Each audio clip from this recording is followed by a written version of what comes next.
take my medical marijuana scooter into the office. Because right here, I've got my own computer, LED monitor, printer, soy ink fax, copier, scanner, and shredder. So sometimes the only daily driving I have to do is to pick up lunch. Let's go upstairs. Don't you love this sisal carpet? We got it from REI. Of course, the kids each have their own bedrooms, but we put a double vanity in this bathroom so that the girls could share, and Turmeric has his own. Since I don't have my own office, I use the guest bedroom over here. And finally, the master suite. This is where we come to escape from the rest of the house. The gentle trickle of the waterfall on the opposite wall really lulls you to sleep. Some people think the waterfall is a waste of energy, but that's why we put the PVs on the roof. The solar array powers the waterfall, the computer, and the electric ThighMaster. Those 3 doors are just our closets, but here's the master bath. We've got a double vanity, a low-flow toilet, the jacuzzi tub, and the shower with 4 low-flow deluge shower heads. It's like being in a natural hurricane. Let's take the back stair down to the basement. Down here, for now, the exercise room and the man nest are here until we can afford an addition. The big screen TV and surround system are all connected to a power strip that we try to turn off to avoid phantom power waste. The massage loungers are reupholstered from regenerative moleskin. Down there at the end of the hall is the utility room. We bought a high-efficiency hot water heater and a high-efficiency furnace. I don't really know how it all works, but it keeps the temperature at 72 degrees. Finally, let's go to the garage. We got matching Prii, but with the 3 kids, it makes sense to get a hybrid Hummer, too. Since we moved to Mountain Geyser, my commute is longer, but that's the price for building a new green home. I don't feel bad about the extra mile since I'm driving the Prius. And that's our new home. We were so proud of all the green greed points we earned.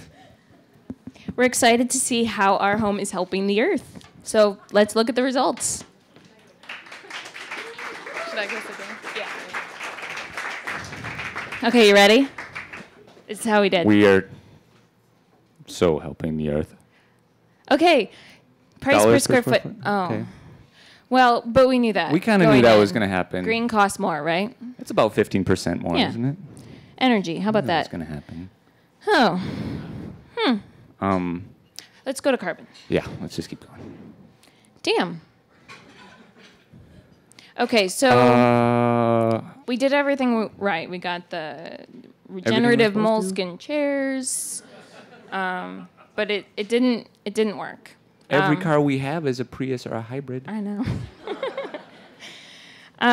So it's probably no surprise to you that our greed house didn't quite work out. And it's also probably obvious to you, even though all of us fall into this trap sometime, that you can't buy your way into being sustainable or into being green, that you have to make some other changes. So in the rest of the presentation, we're not going to really be able to tell you specifically what you should do to green your home. But we would like to give you sort of a framework for how you can think about those problems and make smart decisions. Something we call the order of operations. Step 1.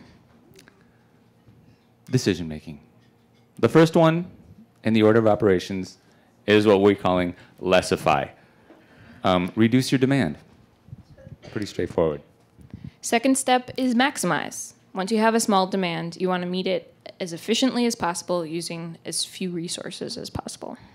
And step 3, neutralize. And we're saying do it renewably, and that means getting your materials or energy from renewable sources or environmentally neutral sources. And it's really important that the steps happen in this order, that you don't buy the renewable PV panels for your roof until you're at step 3. If you do that first, but you still have your electric ThighMaster, which you really don't need, you're not really going to break the cycle.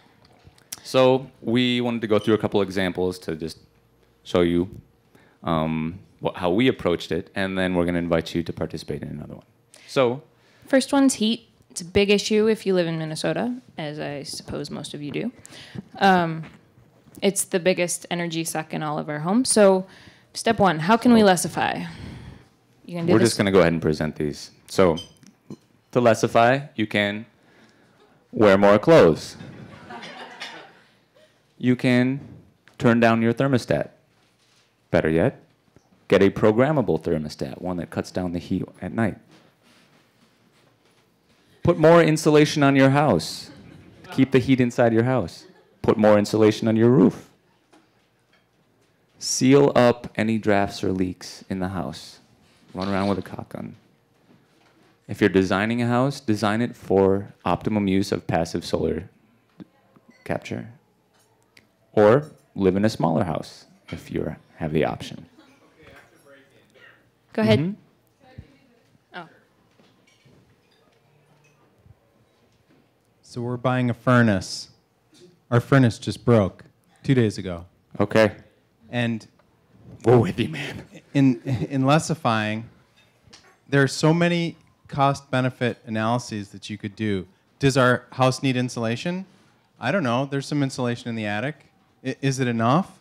Are we paying the right amount of heating per year given the temperature that our thermostat is? All this stuff really depends on the details. I mean, I believe completely that people can fall into the trap of not lessifying, but we don't need to put a hat on our house.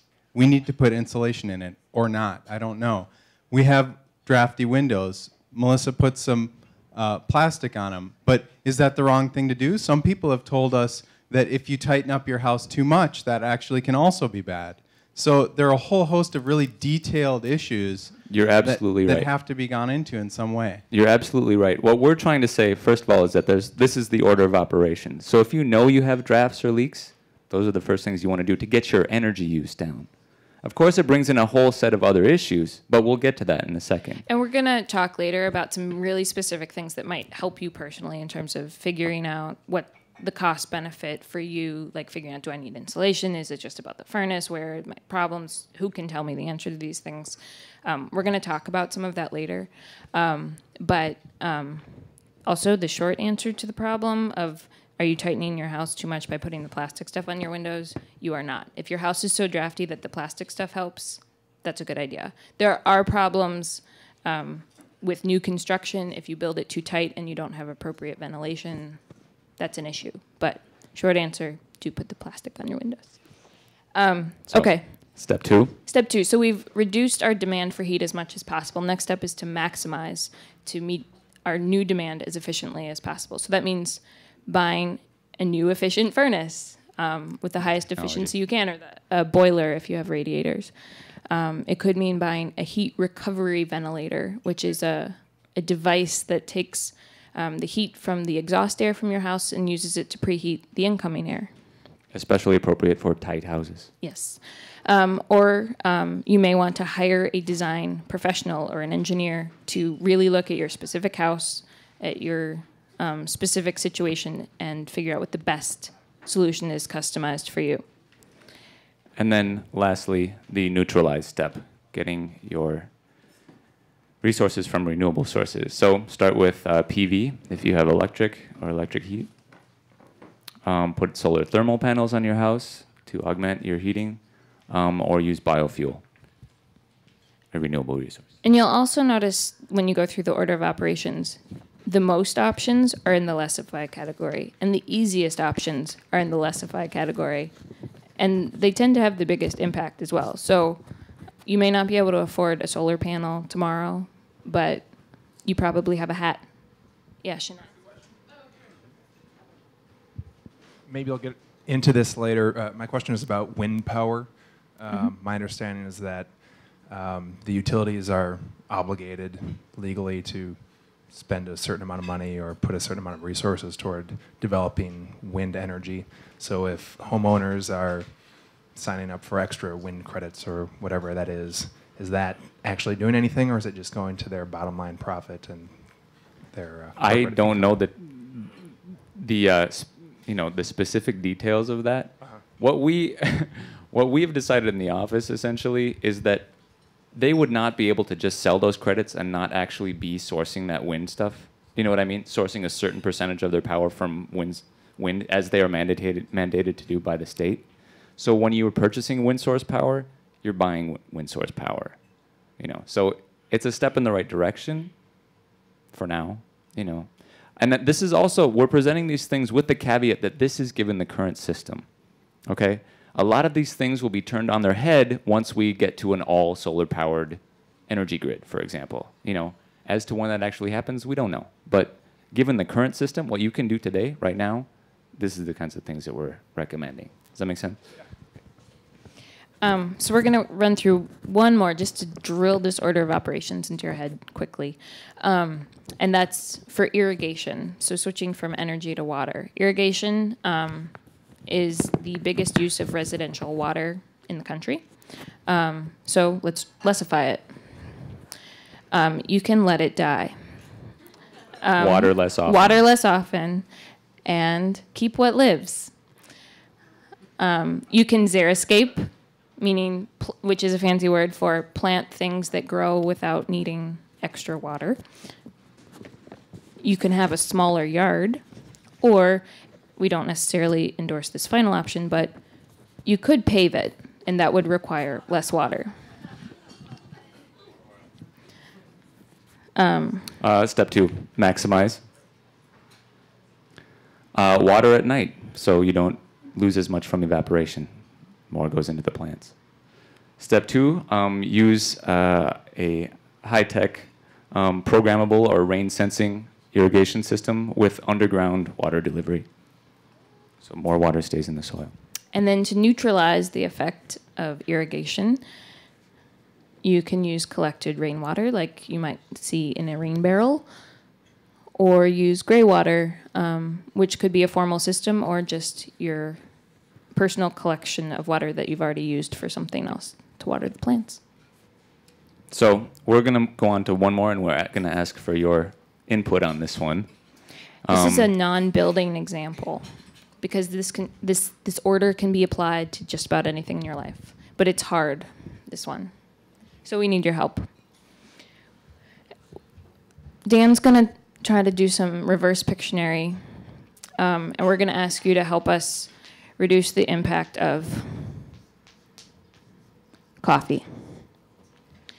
I don't want to make anyone too sad, but coffee has some pretty serious negative environmental effects, from the waste in the disposable cups, to the energy that it took to transport it here from foreign countries, to some pretty severe environmental degradation, water pollution, habitat loss in the areas where it's grown. So, any suggestions on how we could reduce our need for coffee? We thought about that, but it's just less water. Stand instead of sit at work, your metabolism goes up. You don't need as much water. We hadn't thought of that. I personally do this. Stand. That's not a drawing, Dan. What? You're supposed to be drawing. Reusable ceramic. Reusable cups. More sleep, only work at night. How does only working at night help?